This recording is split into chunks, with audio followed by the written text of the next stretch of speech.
मस्जिद नबवी का मुतबर्रिक टुकड़ा जो जन्नत से लाया गया। मस्जिद नबवी में मौजूद जन्नत का एक टुकड़ा मस्जिद नबवी का चप्पा चप्पा, गोशा गोशा, मुकद्दस और मुतहर और इतर बेज हवाओं से मुश्कबार है। आज दौरे नबूवत का सारा शहर मदीना मस्जिद नबवी में शामिल हो चुका है। पूरे शहर में वो कौन सी जगह होगी जिसे हजरत नबी करीम सल्लल्लाहु अलैहि वसल्लम के कदम चूमने की सआदत नसीब नहीं हुई होगी। इस शहर का हर जर्रा आफताब व महताब से भी ज्यादा अपने आप को खुशकिस्मत तस्वुर करता है। वो इसलिए कि इसके सीनों में आफताब रसालत के कदम पड़ते रहे। हमारी आंखों की पलकें इन जर्रों को चूमने के लिए हम वक्त बेताब रहती हैं। मस्जिद नबवी का वो हिस्सा जो रोज़ा रसूल पाक और मिंबर मुस्तफ़ा सल्लल्लाहु अलैहि वसल्लम के दरमियान वाक़े है, बाकी सब हिस्सों से मुमताज और मुहतरम है। इस हिस्से को नबी आखिरुज़्ज़मान ने रियाज़ुल जन्ना कहा। इस मखसूस टुकड़े के मुतल्लिक हजूर नबी अकरम की हदीस मुबारका है, मेरे घर और मेरे मिंबर के दरमियान वाली जगह जन्नत के बागों में से एक बाग है, इसलिए रियाज़ुल जन्ना का मुकाम और मर्तबा हमारे नजदीक बहुत अफजल है। इस हदीस पाक को हजरत अबू हुरैरा ने रिवायत किया। ज़ायरीन इस हिस्से में नमाज अदा करते और इबादत करते हुए ये तसव्वुर करते हैं कि वो जन्नत के हिस्से में बैठे हुए हैं। नबी अकरम की हदीस मुबारका के मुताबिक मस्जिदुल हराम में एक नमाज का सवाब 1000 नमाजों के बराबर है और मस्जिद नबवी में एक नमाज का सवाब 1000 नमाजों के बराबर है। गोया के मस्जिद नबवी का मुकाम मर्तबा मस्जिद हराम के बाद है, लेकिन मस्जिद नबवी में रियाज़ुल जन्ना का मुकाम मर्तबा कितना बुलंद है अल्लाह और उसके रसूल ही बेहतर जानते हैं। रियाज़ुल जन्ना रोज़ा रसूल से मिंबर तक 22 मीटर तवील और 15 मीटर चौड़ा है। इस हिस्से में 8 सतून ऐसे हैं जिनको मस्जिद नबवी के बाकी सतूनों से इम्तियाज हासिल है। इन सतूनों को संगे मरमर और सुनहरी मीनाकारी से मस्जिद के बाकी सतूनों से नुमाया किया गया है।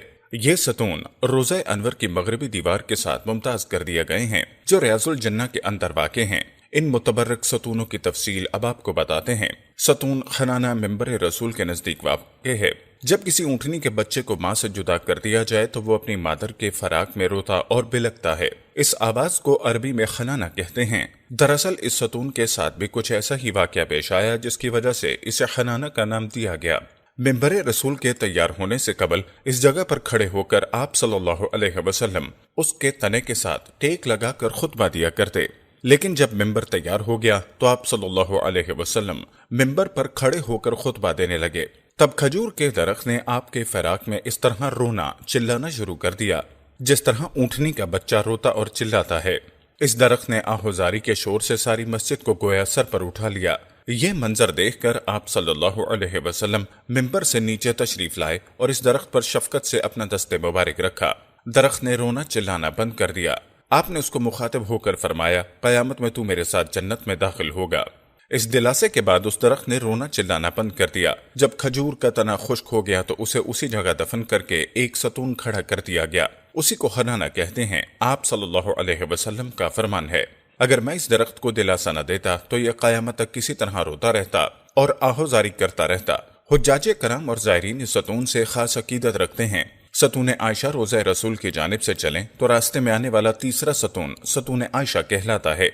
रसूल करीम ने अपने हयात मुबारका में फरमाया था, इस मस्जिद में एक ऐसी मुतबर्रिक जगह मौजूद है कि अगर लोगों को उसकी फजीलत और नमाज पढ़ने के सवाब का अंदाजा हो जाए तो वहाँ नमाज पढ़ने के लिए लोग कुरानदाजी और लंबी लंबी कतारें लगाकर अपनी बारी का इंतजार करें।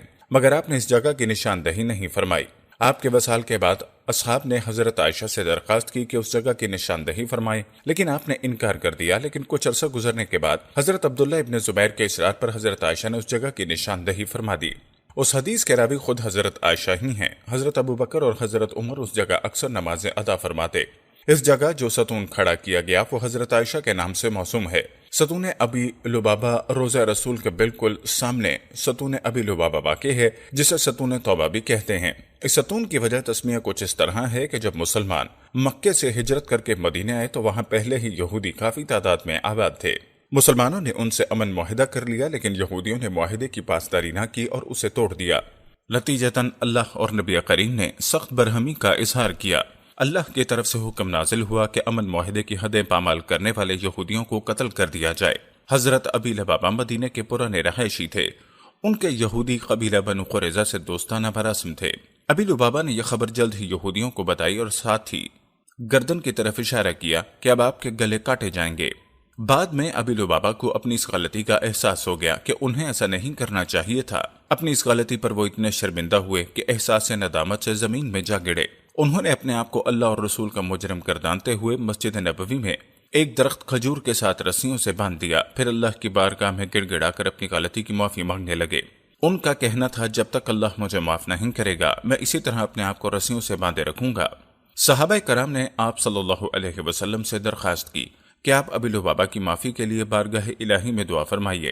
آپ نے فرمایا، اگر ابی لبابہ خود کو باندھنے سے قبل میرے پاس آتے اور اللہ سے معافی کی درخواست کرتے تو میں ان کے لیے معافی اور استغفار کی دعا کرتا۔ اب تو انہوں نے رسیوں سے اپنے آپ کو باندھ لیا ہے، اب یہ معاملہ براہ راست اللہ اور ان کے درمیان ہے۔ آپ نے پھر خاموشی اختیار کر لی۔ اس دوران حضرت ابی لبابہ کی بیوی اور بیٹی آتے اور ان کو نماز اور ضروری حاجات کے لیے کھول دیتے، پھر دوبارہ انہیں اسی طرح باندھ دیا جاتا۔ ایک دن نبی کریم حضرت ام سلمہ کے ہاں قیام فرما تھے۔ تہجد کا وقت تھا کہ حضرت جبرائیل علیہ السلام تشریف لائے۔ انہوں نے آپ کو حضرت ابی لبابہ اور چند دوسرے صحابہ کے متعلق آگاہ فرمایا کہ اللہ تعالیٰ نے ان کی توبہ اور استغفار قبول کر لی ہے۔ ان کی توبہ قبول ہونے کے متعلق سورہ توبہ کی آیت 102 میں واضح احکامات موجود ہیں۔ آپ صلی اللہ علیہ وسلم نے یہ خوشخبری صحابہ کو سنائی کہ اللہ نے ابی لبابہ کی غلطی معاف فرما دی۔ صحابہ نے یہ بشارت حضرت ابی لبابہ کو سنائی اور ان کی رسیوں کو کھولنا چاہا، لیکن انہوں نے یہ کہہ کر منع کر دیا کہ آپ صلی اللہ علیہ وسلم اپنے دست مبارک سے مجھے آزاد فرمائیں گے، میں کسی اور کو اجازت نہیں دوں گا۔ آپ نماز فجر کے وقت مسجد میں تشریف لائے، خود اپنے دست مبارک سے ابو لبابہ کی رسیاں کھولیں اور ان کو آزاد فرما دیا۔ بعد ازاں اسی جگہ ایک ستون بنایا گیا جسے ستون ابی لبابہ کہتے ہیں۔ زائرین اس ستون کے پاس 2 رکعت نماز اور توبہ و استغفار کرنے کو باعث فضیلت سمجھتے ہیں۔ ستون سریر کا مطلب ہے سونے کی جگہ۔ یہ وہ جگہ ہے جہاں آپ صلی اللہ علیہ وسلم نے اعتکاف فرمایا۔ اس جگہ آپ کا بستر بچھا ہوتا، اسی بستر پر اکثر آپ آرام فرماتے، اس لیے ستون کا نام ستون سریر ہے۔ ستون وفود کی بات کی جائے تو اس جگہ مدینہ سے باہر آئے ہوئے غیر مسلم یا مسلمان وفود سے آپ صلی اللہ علیہ وسلم ملاقات فرماتے اور دین اسلام کے متعلق انہیں تبلیغ کیا کرتے، اسی لیے ستون کا نام ستون وفود ہے۔ ستون حضرت علی، اس جگہ حضرت علی اکثر نماز ادا کیا کرتے۔ آپ صلی اللہ علیہ وسلم جب حضرت عائشہ کے حجرے سے نکل کر مسجد میں داخل ہوتے وہ اسی جگہ سے ہو کر گزرتے۔ اکثر اوقات دیگر اصحاب کرام بھی حضرت علی کے ساتھ آ کر بیٹھ جایا کرتے۔ اس مناسبت سے اس ستون کو ستون علی کہتے ہیں۔